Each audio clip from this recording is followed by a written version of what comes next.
Hello everyone. I hope you're doing well in your current circumstances and that while you're waiting to get into the place that's more adequate for you, that you have decided to improve where you are and practice living in that new place by being a good steward of what you have right now. And so today I'd like to welcome you to the Manse, and Homemaking Radio is a good place to come if you just want to listen. And I love watching videos with people doing clean with me and decorate with me, but you have to stop and watch. And so this was designed so that you didn't have to watch too much.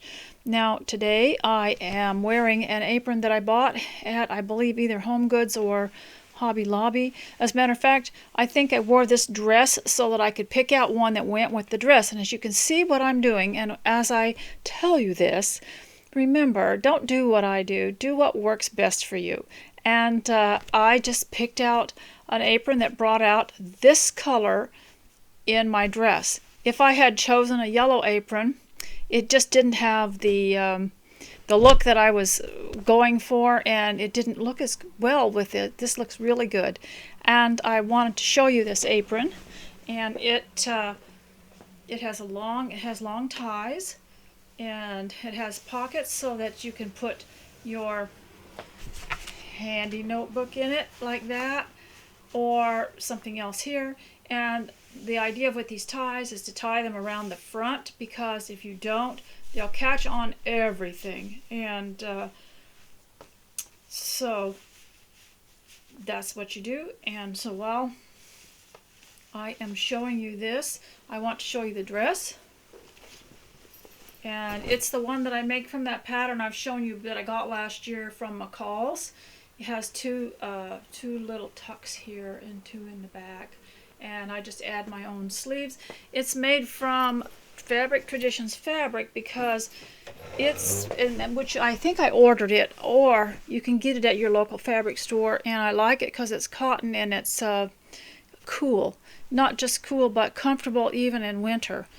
And so today I want to also share with you, the time of watching will be over soon and you can get something done. I want to show you my teacup that someone sent to me from Brew to a Tea. I think I may have had this on my Amazon wish list, and whoever bought it for me went to my wish list, and it was a set of 6, and a lot of those patterns go with my clothes that I make. I just love this. And so if you are not ready, then right now I'd like to start you out getting ready. And I had a long conversation with my daughter about, we like to help each other when we're in a tight spot, someone's coming, or we've just got behind because there was many other things we had to attend to, and we pretty much have decided the same thing we've known all these years, is you start with the front room or the front porch, because that's going to be the first thing that your family or other people see. And it creates an impression and prepares the heart and the mind for what's inside. You know, I did a video years ago about how the old-fashioned houses from the Victorian times had a steps going up to a level of lawn, and then more steps up to that, and then finally into the house, and the whole garden area would prepare your mood to go with, that went with that style of house. And this is the same. You've got your little porch. Most people have a little veranda or something that's by the front door, and they just put a plant stand with a plant on it. And I always thought that one of the best ways to cure a critic is, after they had finished criticizing something about you or your home, is to go and fix up something like that. Start the front door, make it nice, because their goal is to make you so miserable that you can't function, that you lose your feeling of being worthwhile or value. And so I always think you start with the part that people are going to see the most. And why would you do that when the living room is probably the easiest and most quickest taken care of? Because that living room gives you a encouragement. If you can clean that up, then you can stop for a minute from your exhaustion in the bathroom or kitchen and come in and have a look at it, and you feel better. And but if you're not ready, ladies, I would like to invite you to start preparing your mind. Just start with preparation of your mind. I call this whole thing preparation. The bathing and the grooming and getting dressed is called prep. So start by preparing your mind. And the best way I have found, and as I said before, find your own way. These are just giving you ideas. You can go with that to suit yourself and your own home. And one of the reasons I began making these videos is so that you could see me and hear my voice and understand what I'm talking about, so that when you read something critical about me online, you can come here and see what it's really like and what I'm really like. As a matter of fact, you can come here and see what I'm really like. You can find my address and you can come up and have a cup of tea. But with the critics, you can't find them because they are lying, and so they have to hide. And so with preparation means to prepare your mind, and the best way, I think, is to make a list. That somehow settles you. Okay, what do I need to do? Especially after you have been brain traumatized by the world and the stuff they're doing and the media and everything. It just tightens your head. You start making a list of the things you need to do to make that house the most pleasant place. And I don't care if you're living in a tent or you're living in a trailer. You can make it the nicest, pleasantest place. You don't have to act like you're defeated. I knew someone that lived in a holiday trailer, and she would just tell people, "Oh, I'm just temporarily here while we're waiting for our house. Or something like that." And of course, she didn't give anybody any details, but it's always better, you know. People used to come when we lived in a foreign country. Our residence was permanent, and because we were immigrants, and we would see other people come who knew they were only going to stay 6 weeks and leave, and they were having a time of their life. They were having a ball, but we were bogged down with the serious responsibilities of paying for things and getting jobs and taking care of our homes and just getting along in this life. And so if you are kind of stuck in a place that's not adequate for you, it's best to think that you're only temporary there while you're waiting for your house. And while you're doing that, then the best thing to do is be a good steward, make a list, and take care of it the way you would when you get your ideal place that's more adequate for you. And I'd just like you all to encourage you to have great plans for its improvement, as Jane Austen would say. So prepare your mind with your list. It's amazing how you can settle down once you make a list. And what critics like to do is distract you. They like to make you fail, and they resent that you are making a list and that you're sticking by it and that you are doing things list by list. I like to have, if you get a critic in your life, I like to have, you like to have a big old clipboard. It's so imposing, you know. And you're looking at it, and you have a very impressive pen, and you're going around making check marks and doing something else, and therefore you look like you mean business. A lot of people have the false idea of a homemaker as someone who is not contributing, who's just sitting around, who's just not bringing in money, because this world has convinced people that if a woman isn't bringing in an income, she's not contributing anything. And yet I have known this is interesting, the most well-off women are the ones who stayed home for some reason. They were able to prevent the money going out so much. They kept an eye on everything. They were able to monitor things. I know one woman whose their house needed a new roof, and so while her husband was at work, she had to supervise and organize and make sure that people would do what they said they were going to do and charge her only the amount that they said they would and not extra things. And she just watched everything. She ended up being better off than her counterparts, than her commercially employed counterparts. And she had more leisure time too, and she didn't have all the stress and all the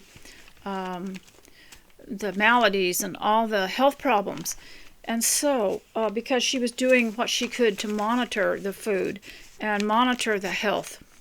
So if you are at home and you have got your preparation done and you've prepared your mind with that list, now it's time to do one of the first things on your list. Now, always on my list is the word list.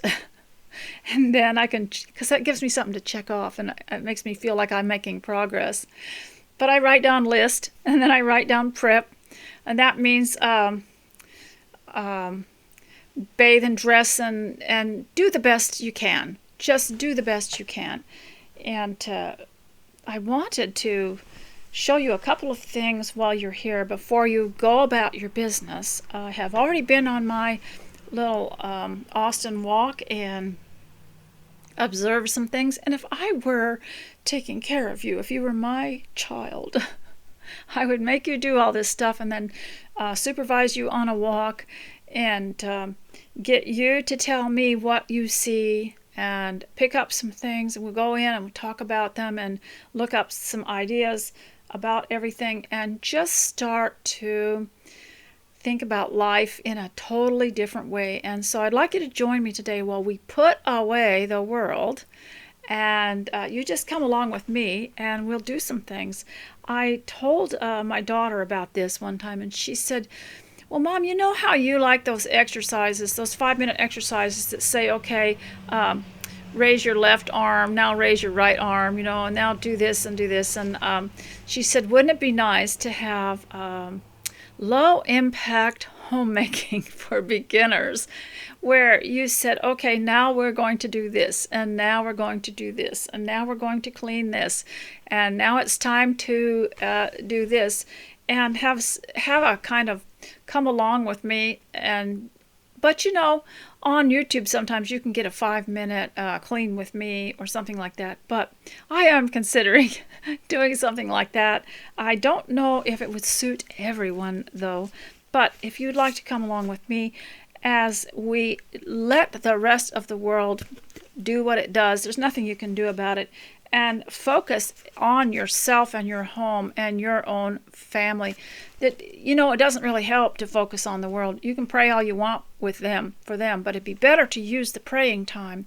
You can exhaust yourself praying for everybody in the whole world, but it's better to pray for the ones you personally know, and especially your family. Who else is going to pray for your children? Well, maybe your vital grandmother. But some of those grannies are exhausted praying for their children and grandchildren because of the world and its influence on them. I would say just try to pray for your own family and just concentrate on that every day. Do that and see what God will do.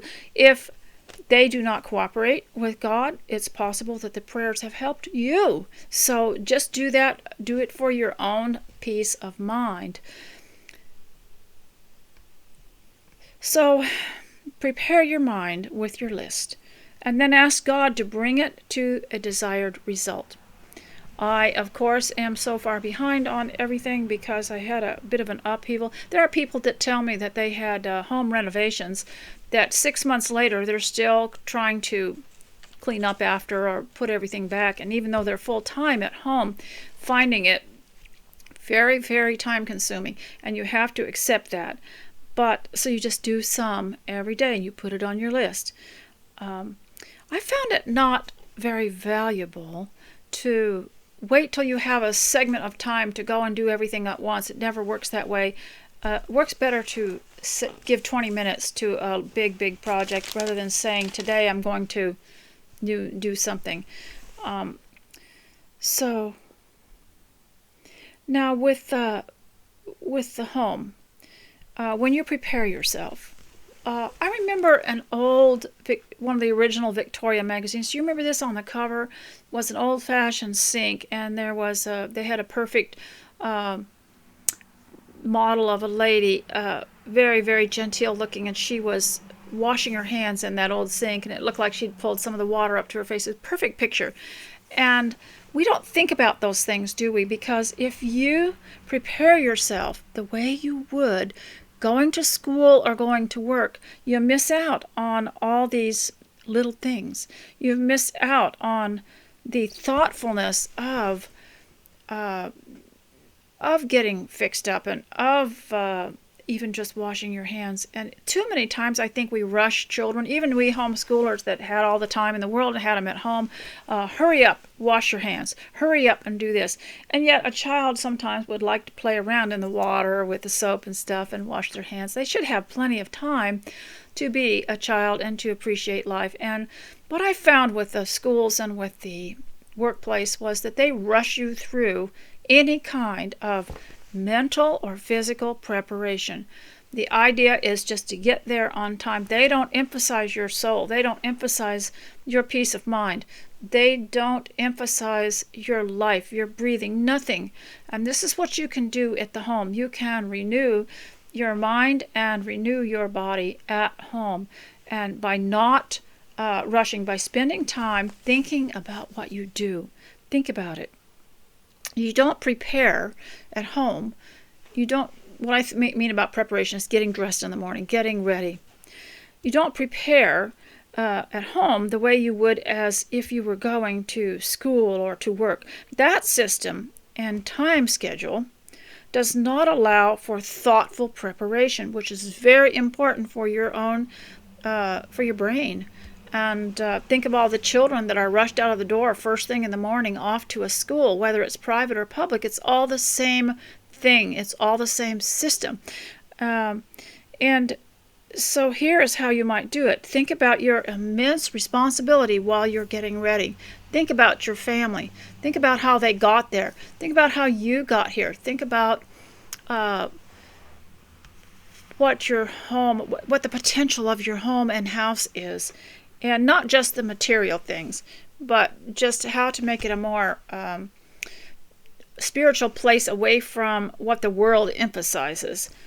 And think about your immense responsibility and prepare your mind and body carefully, not like a machine, not like a motor, which is what the world treats us like, isn't it? They don't really care about our souls or about our lives. And so you're going to have to hum a tune while it's quiet here sometimes, because there's going to be some space where I am reading my notes. Now for homemaking,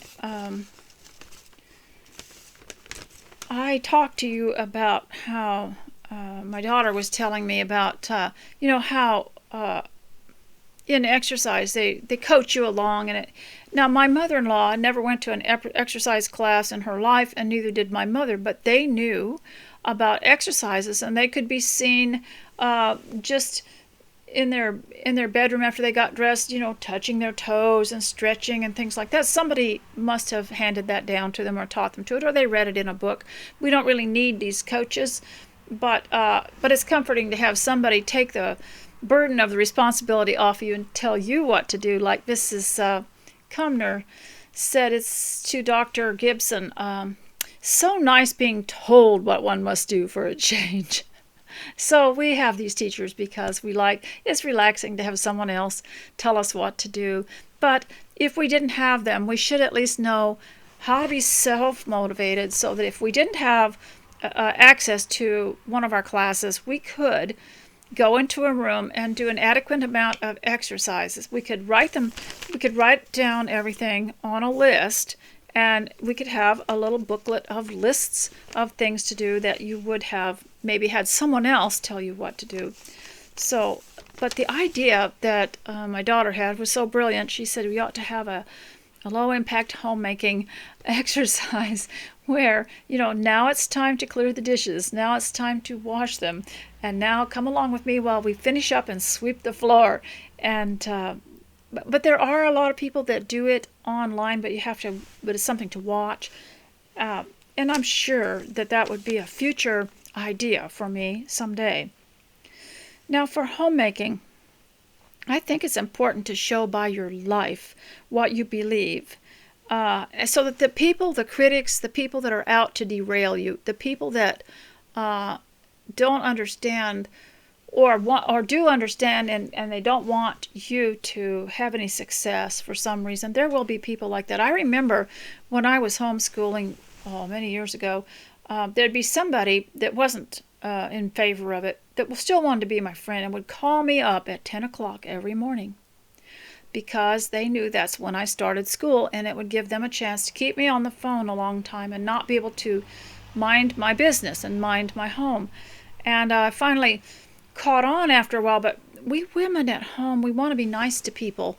We don't want to offend anyone. And so I used to answer it, and I would talk, and finally I would say I had to go, but even then they could get very offended. So I finally decided I couldn't answer it anymore. Thankfully, shortly after that, the message machine came along, and then also we now have more expedient ways so that you don't have to talk exactly at the time that they ring.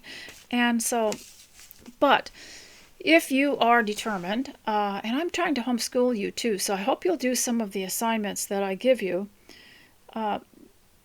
If you are determined to have a peaceful, happy home life and children who are content, and who, if you want to bond with your family, it's really important not to listen to the critics. And I told you last time that I was here about the girl, having a childhood, having a girlhood, how to be young. And I missed a couple of things, and I wanted to mention them to you. And one was the experience that we had when we were kids of berry picking. And this is something that, they keep a journal or something that they could record in that, and even sketch a picture. And I think one of the most beautiful memories was picking berries in a raspberry patch where the bushes were so high and the sun shone through the little raspberries like they were cups, like they were goblets, and just the glow of the sun shining through that berry. And every girl ought to experience something like that. And what a shame it is that a lot of people have gone through life without experiencing things like floating a little boat in a puddle. They just haven't had a chance to experience it. And the trouble with schools and even homeschool is they make a lesson out of everything, so that instead of just letting it settle into the mind and bring its own comfort and its own peace, everything has to be science. And my grandson was talking to me about that. It says that we're just turning everything into science, and it just becomes no fun at all. It doesn't even feel like a gift of God when you turn everything into a science. So the other thing would be to make your own diploma. And you can make your own children's diploma. You can design your own. You can get online. You can get programs. You can design your own diplomas for any subject and give your children and yourself some diplomas. And you can even have a character diploma where you feel like you or your children have excelled in some kind of character study. And I told you where to get your character subjects. You get them from Philippians 4:8, from Galatians 5:22, where it talks about the fruit of the Spirit, peace, joy, and love, and things that are lovely, good, and virtuous. And through the one in, I believe it's 1 Peter, where it talks about add to your faith virtue, and to your virtue self-control, all these things. Those are character qualities. And there's ways of learning them if you will study them and figure out some exercises for yourself to do to create them. So I wanted to talk to you about people who like to sabotage your home life and your home schooling. And it could be someone in your family, and sometimes it's not anything real physical. They don't mess everything up or anything like that, but they mess up your mind. And they want you to be as unsuccessful and unhappy as they are. And at the first sign of trouble, just stand there and silently pray. That's the only thing you can do the first sign of trouble, because often the critic, the person who is trying to discourage your progress. I know one woman who only waits until her husband is gone before she can do anything, because he gets in the way. I don't know why he does this, but some people do, Do you know that there are also some husbands that are quite jealous of their stay-at-home wives? They think that they're not contributing anything, and they don't want them to be successful, so then they can say she stays home and doesn't accomplish anything. So they make sure that they mess it up or that they interfere. And she waits till her husband is gone before she can get anything organized or cleaned up.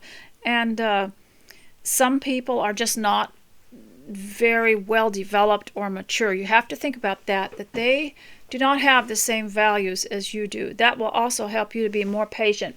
And that they are undeveloped. And also that many people who are very critical, it could be in the family, not in the family, just anybody, are saying things to you that they are guilty of. I don't know why it happens that way, but I have observed that, and you might observe it too. They'll say something like, you are a failure in something, and then years later you find out that they don't do a lick of work anywhere. And there was even someone who told me that having a home-based school would not be successful. And I was so hurt by that, just so hurt, because I wasn't, and he said it in front of my children too, and that doesn't help, does it? So I was really hurt by that, and then it was very hard, to kind of shake it off. And then I discovered that he worked at home. So here he is saying that home-based school doesn't work, and he's got a home-based business. There's no one in his office. There's no one to talk to. And so oftentimes the things that you're accused of are the very things that they're doing, but they're trying to distract you from finding out by making you focus on yourself and say, oh, really, am I selfish? They'll tell you you're selfish. They will tell you that you are a bully and a pushy person. They will tell you that you are materialistic. They will tell you many things that they are guilty of. And so one thing that's fun with a critic or a hater is to take your big notebook, because it's imposing, and say, okay, now what was it? Okay, now what was it you said I was? How do you spell that? How do you spell paranoid? And how do you spell what is that? Conspiracy theory? How do you spell that? What's a theory? And just confuse them in a way. They get real nervous but what I would like to do, this is just like a fantasy thing, is if someone ever got too critical, I would, let's just sit down and make a list of this. I want to be sure I know how, because I want to improve. And the other thing is to ask them to pray for you to improve. They don't want to. They're not really interested in that. They're just interested in slaying you and cutting you down and making you stop eating and losing your health. So all you do is you say, okay, let's make a list of all the things that's wrong, that you say are wrong with me. We'll put it on the fridge, but I want you to sign it after. I want you to sign your name, because this is your list. I want you to tell me everything that's wrong with me. So you start writing it down and everything, and then put your name. Make sure he puts his name, he or she puts their name on it. They probably will drop the whole subject after that.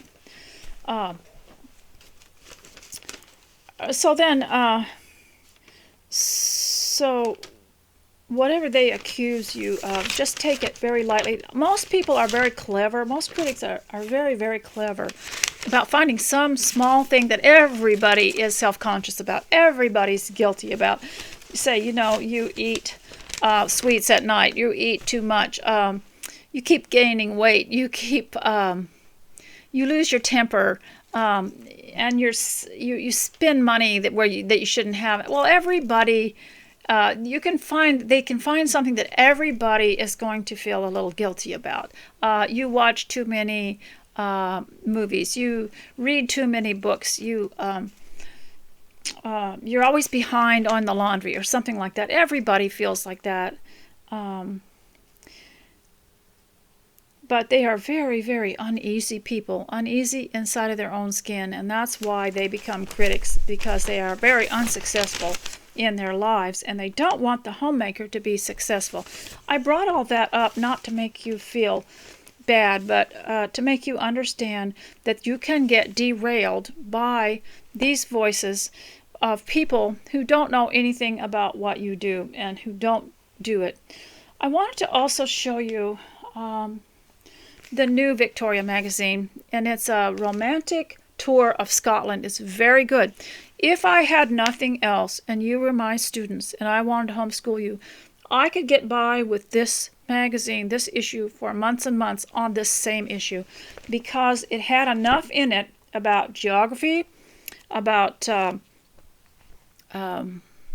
architecture, about history, about oh goodness, look at this. You could be an artist.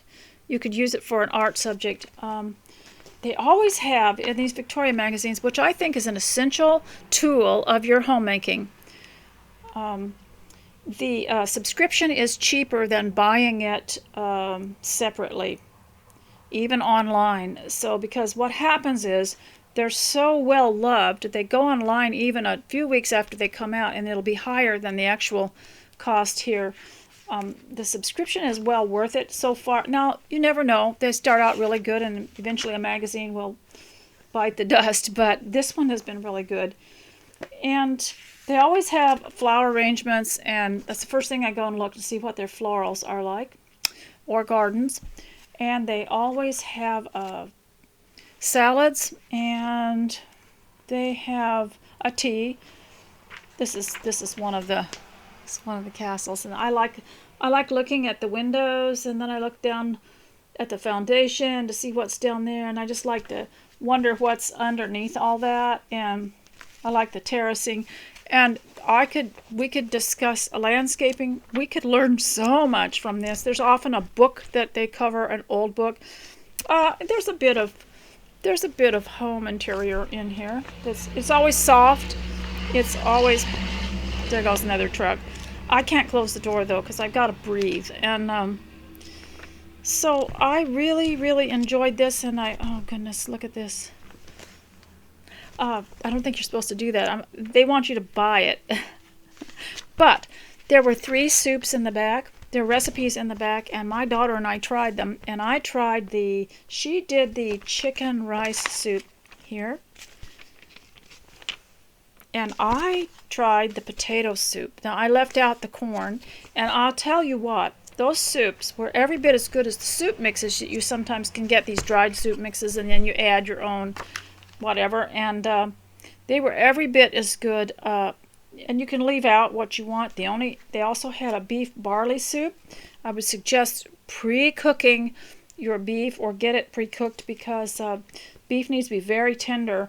There was no trouble getting the other things as tender, but I'm telling you, the recipes, they were probably tested out because they worked.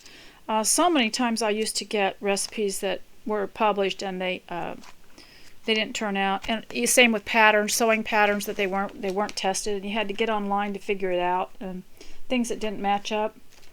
So if you want to homeschool yourself, you get one of these. Get this one here, this romantic tour of Scotland. Some of you have been there, and you will appreciate it, and that's why I give some of these away, because I know that help people who are kind of confined at home. It's nice to be an armchair traveler here.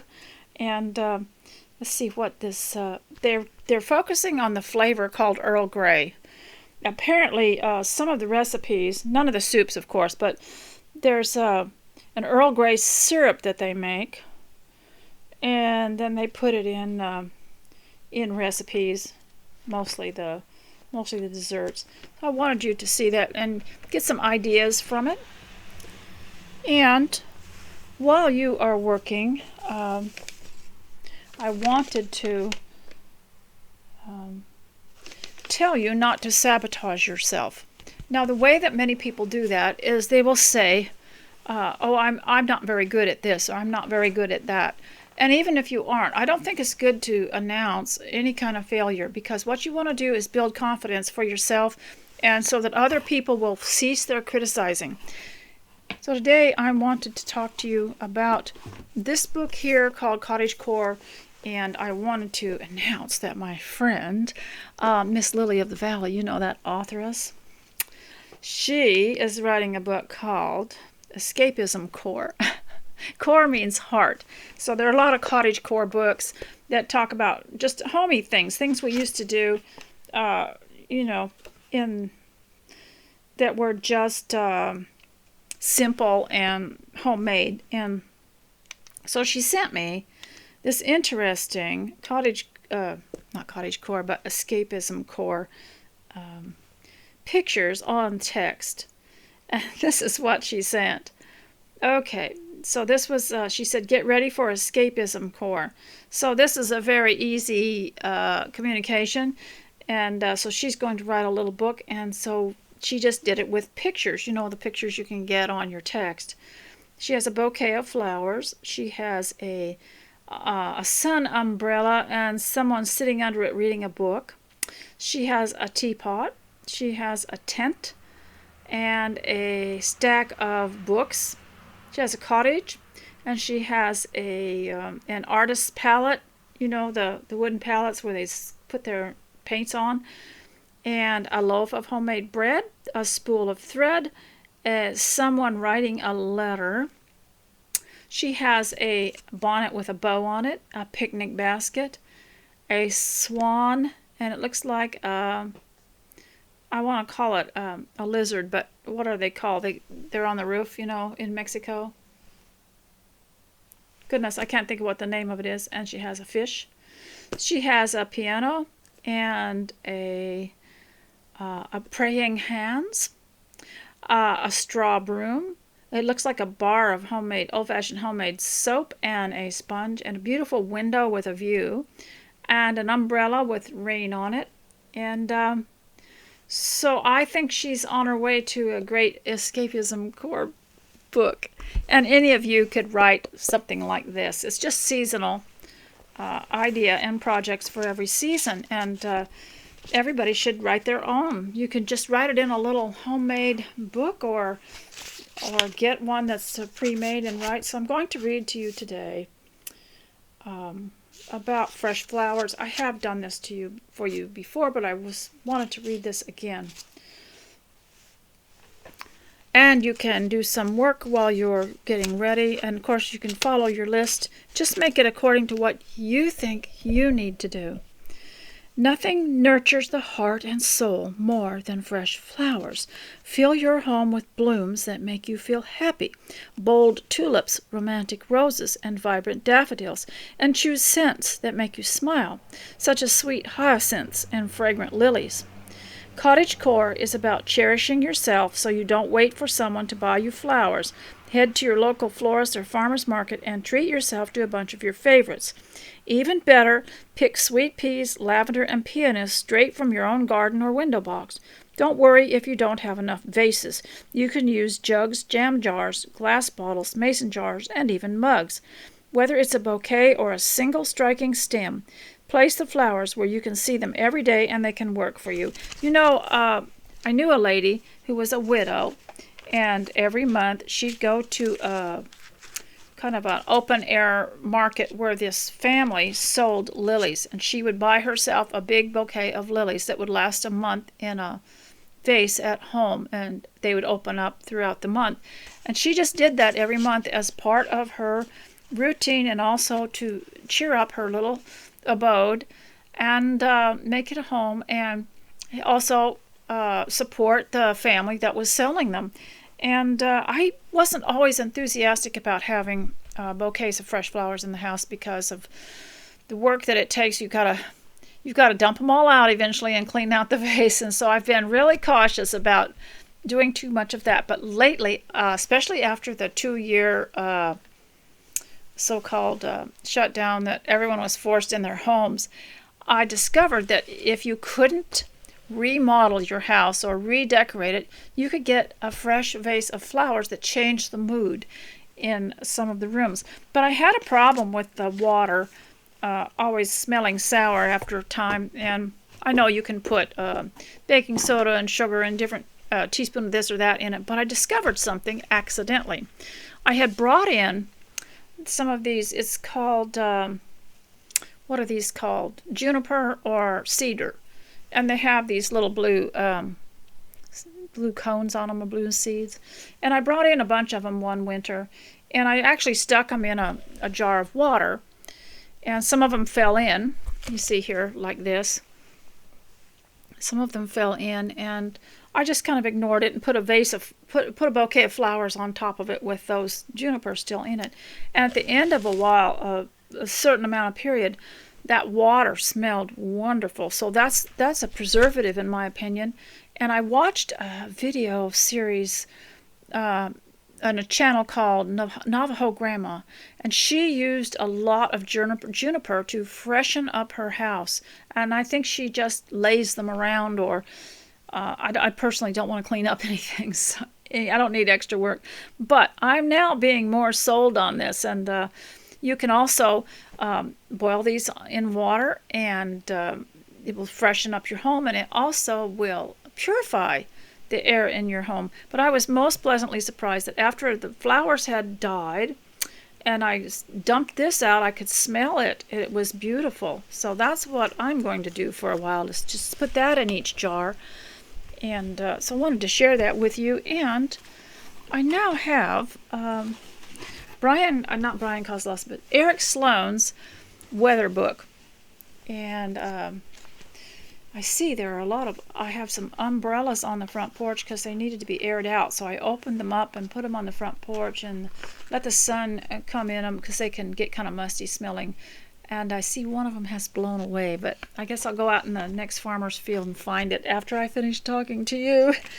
But Eric Sloane, today I want to read to you about clouds. And there's a little poem about fog. So here's the poem. I'll read it to you. A summer fog for fair, a winter fog for rain, a fact most everywhere in valley or in plain. When fog goes up, the rain is o'er. When fog comes down, 'twill rain some more. Evening fogs will not burn soon. Morning fog will burn forenoon. Fog that starts before the night will last beyond the morning light. And so understanding these things can help a lot in the home, because sometimes weather and atmosphere has a big effect on your mood and your feeling of ease at home. And that's why I suggest you get something like this and read it. And I want to read, we've got a lot of farm trucks going by, and I know you can hear them.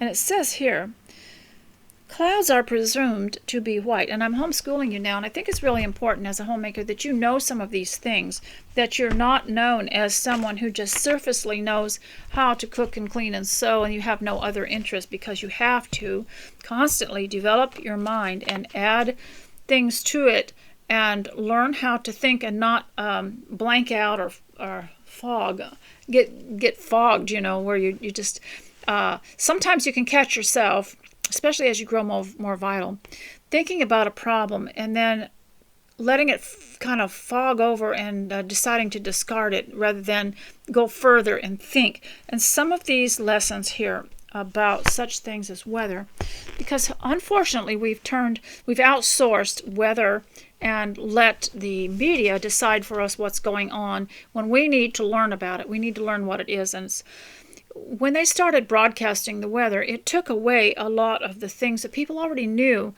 and turned it in. It's like he said previously when I read in my last video, where he said the person that just learns weatherology and then has to relate it to you loses his heart of it and loses his interest. So let's learn a little bit. Clouds are presumed to be white, at least they certainly look white. A frequent question is not why clouds are white, but why do they sometimes appear to be dark? The truth is that clouds are as colorless as water, as colorless as glass. Yet grind up glass or sandblast it, and it becomes pure white. Take clear ice also and crush it, and it's white. Actually, our whitest of white, the snow, is colorless too.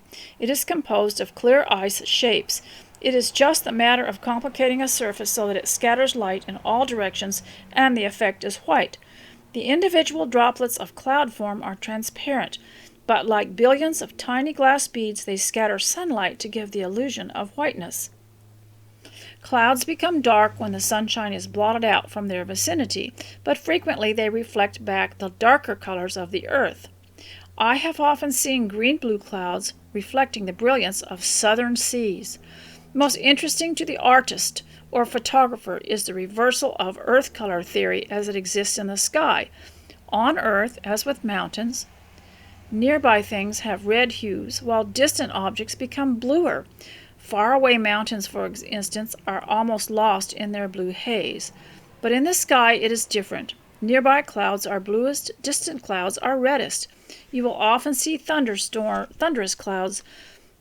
cloud mountains looming sullenly over the horizon. So a cloud is the air's moisture gone from invisible gas to visible water droplets. I would like to read more about that, but the time is running out, and I wanted to read a little bit from Brian Kozlowski's book, because he does talk a little bit about weather and atmospheric conditions. So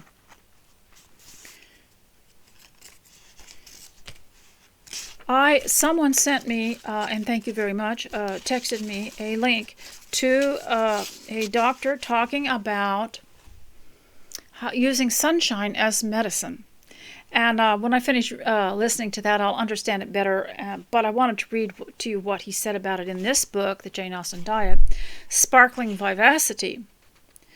Let's linger a little longer over Austen's relationship with sunshine, the beams of which brighten her entire romantic universe. Generations of readers have felt the almost palpable warmth emanating from Pride and Prejudice, one of those rare books that literally feels from start to finish like a sunshiny day. Austen was the first to agree. If Pride and Prejudice had one fault, she teased her sister in 1813, it was rather too light, too bright, and too sparkling for its own good. Lord David Cecil later swung the point home. People who do not like Jane Austen are the sort of people who do not like sunshine. You can set your meteorological watches by it. When the sun is out, so is everyone else in Austen world. As Catherine observes in Northanger Abbey, a sunny day unfailingly empties every house of its inhabitants, and all the world appears on such an occasion to walk about and tell their acquaintances what a charming day it is. The mere promise of sunshine in Jane's novels is enough to plan picnics, go on long drives in the country, or enjoy a few more turns around the garden, a mood perfectly reflected in Marianne's Felicity in the 1995 film version of Sense and Sensibility. Drenched with rain and dragging Margaret up a muddy hilltop, she spots the merest glint of sunshine in the distance. Look, there is some blue sky. Let us chase it. Being honest, a few of us chase sunbeams with the same happy exuberance nowadays. Sunshine peered through a modern lens isn't exactly the many-splendored thing it was for Jane. Most of us no longer know what a healthy relationship with the sun looks like, or even if it's healthy at all. If you were spending a healthy mind weekend with me, we would rejoice at the slightest little ray of sunshine that came out, and I would take you out and put your arm out so that the sun could cast a ray on your arm, and we would notice these little things. That's the trouble with the commercial world and the media. They are taking your mind off of the things of life that you're actually created for and putting you in their mindset and their system, which has nothing to do with real life except maybe money.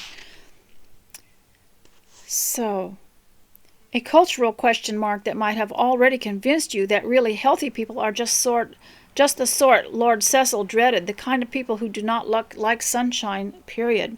You can blame it on the 1960s. I know, I do for everything. An era where moderation knew no bounds, especially when it came to the sun. All those all that tanning oil, all those inordinate hours of sunbathing. It made people sick and made other people just look awful. Fears of sun cancer and sun's effect on aging quickly followed, pushing our cultural pendulum far enough for an inevitably dizzy swing back. Now smart people are solar phobic, skittishly looking for nooks of shade wherever they go, or squirting on sunscreen just for a drive to the mall. I never use that stuff. Or generally seeing the sun as a nuclear death ray in the sky. Reader, I was once one of those poor creatures, and am now in steady recovery thanks to Jane. The infomercial of my life proves Lord Cecil was right. You can't read Austen and hate the sun at any time. Or, more importantly, not appreciate its amazing benefits. A helpful reminder is that only silly, prissy, pretty people, permanent parasols sort of characters, have a problem with the sun in Jane's novel. Caroline Bingley, in Pride and Prejudice, can't even look at Lizzie's ever-so-slight summer tan without scoffing up ridiculous exaggerations. How very ill Eliza Bennet looks! I never in my life saw anyone so much altered. She has grown so brown and coarse. Her fellow solar phobe in Arms is Sir Walter in Persuasion, who considers anyone that actually likes the sun personally offensive. Yet the real ironic pity is that these people could loosen up by getting a bit more of the thing they loathe, because, as everyone else in Austen world knows, sunlight is truly the stuff of happiness. Fanny describes it as a hidden gaiety and sunshine in Mansfield Park, a physical sense that sunshine literally lifts the spirits, one of the most verified sensations of the book. As the sun appeared on the picnic party in Sense and Sensibility, they were all in high spirits and good humor. I think the best, after watching so many different versions of Jane Austen's books on film, the best that I ever saw were the 1990s ones. And I'd just go back to those. It's the same with Little Women and all the other classic films. Go back to those. They were very well done, and also fit a lot of the descriptions of weather in her books. A gleam of sunshine in Northanger Abbey makes Catherine correspondingly happy. The sun appeared, and Emma's spirits freshened. You probably have sensed it yourself. A day at the beach usually leaves people running high on euphorically good feelings, and accounting for why most of us prefer holidays in sunny locales, say over the Arctic tundra, a preference that's quite literally all in our heads. Sunlight triggers our brains to produce more of a feel-good chemical serotonin, the hormone that helps balance and better our moods. The same hormone drug companies now pop into antidepressants. More sunlight meant better moods, confirmed a pivotal study in 2002. Less sunlight led to symptoms of depression. I know in the winter here, it just gets very foggy and gloomy. But there will be a time, at least once a day, when there will be a little bit of sunshine. It might be just for a minute or two, but I used to have the kids, when they saw that sunshine, we run out and stand in it when the sun shone. Austen had already figured that out in 1814, when her brother Edward was stressed out and shut up indoors from wintry weather. Austen nails the perfect remedy. Edward's spirits will be wanting sunshine. How much of our own bodies want sunshine is still being researched, its refracted benefits reaching far beyond mood. And that reminds me, I am going to finish listening to this man talk about sunshine as medicine. Perhaps you could look that up yourself. I'll try to leave a link for you. Since 1984, for instance, doctors have noticed that patients recovering from surgery in hospital rooms with sunny window views had shorter hospital stays. Brightening our days with a bit of sunlight also gives us better sleep, better bones, and better eyesight, causing health experts worldwide to push back on the pendulum. Today, responsible sun exposure is the new run for your lives to the shade, just as moderate sun prescription Austen advised all along. So, I will finish reading that another time. My time is running out, and I did want to read some Wives and Daughters to you.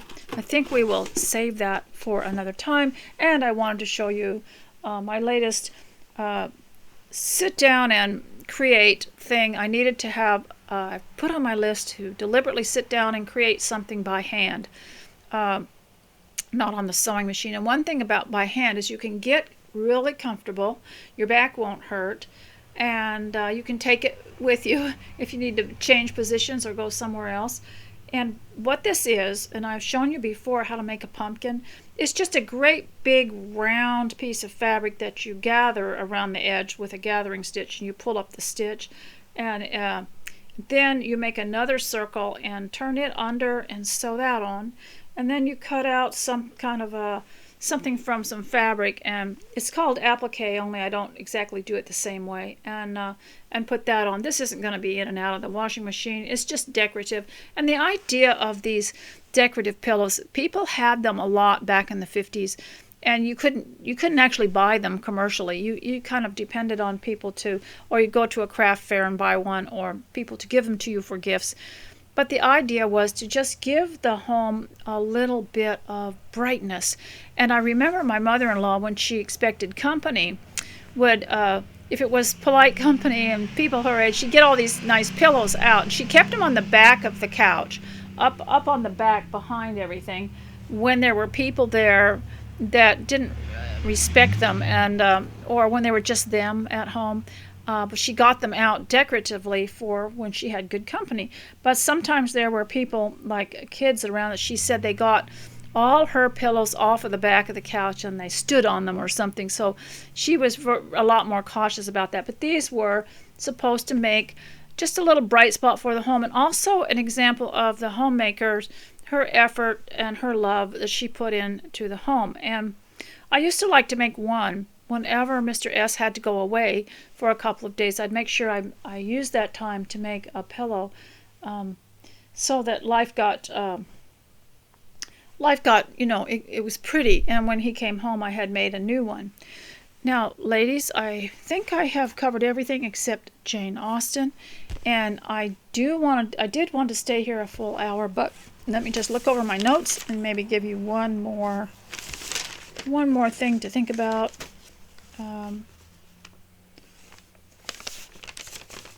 I don't have another thing for you to think about. My mind has drawn a blank, and I hope that you've enjoyed this little time away from the rest of the world, and that you'll play it again maybe and glean something else out of it. And I'm going to try to talk more slowly on the next one, so you have time to think about some of these things. And so I hope that, if you don't get anything done today that you had on your list, at least if you got dressed, you've made some success. And what the critic wants is for you not to even do that much. They don't want to see you up in the morning looking good and healthy and sitting down with your cup of tea. And what you ought to do is show who your boss really is. Your boss is the Lord, and He has said, early will I seek you, through David. He said, early will I seek you. So get up early and sit down and write your list, prayerfully ask God to bless it, and have your cup of tea. And remember, you're working for the Lord, and nobody has the right to put you into some kind of control, some kind of mind control, except God. And as long as you're doing the things where He said that a woman should guide and guard the home, that's a big job. I once looked up all those words in the Greek and all the meanings of it, and the guide and guard of the home was very, very similar or the same as being a guard or someone in the military. It was very militaristic, and of course we don't want to be like that, but we are responsible for the home and the house. And if we let other people demean us and make us feel like we aren't worthwhile or doing anything, then we can't do what we're supposed to do. And that's like committing suicide. That's like sabotaging yourself. You can't do that. You can't allow that. So, ladies, I hope that you will find what works for you. Make your list, get yourself cleaned up and ready. And even if you've had a bad day, or you've even done some things that you're not proud of, or even if you have lost your cool, go ahead and take care of yourself and forgive yourself and move on and try to keep close to Christ and to remember your commitment to guard and guide the home. And also, I think that involves making it pleasant, making it beautiful, and doing some things to please yourself too that help build you up, increasing a talent or a skill, or pursuing something that you like doing. I think we're all obligated to do that because ultimately all of our abilities are enabled by God. So we want to glorify Him in everything. So ladies, I thank you so much for your comments. And if you have sent me a letter or a card, I do plan on answering. I'm just a little bit behind now, and I look at my big box of things that I've got to send out or answer and all the other things I have to do, and I'm somewhat overwhelmed by it. But I have grandchildren that want letters, so they write letters to me. But I will get by. I will get back to answering anything that you have sent.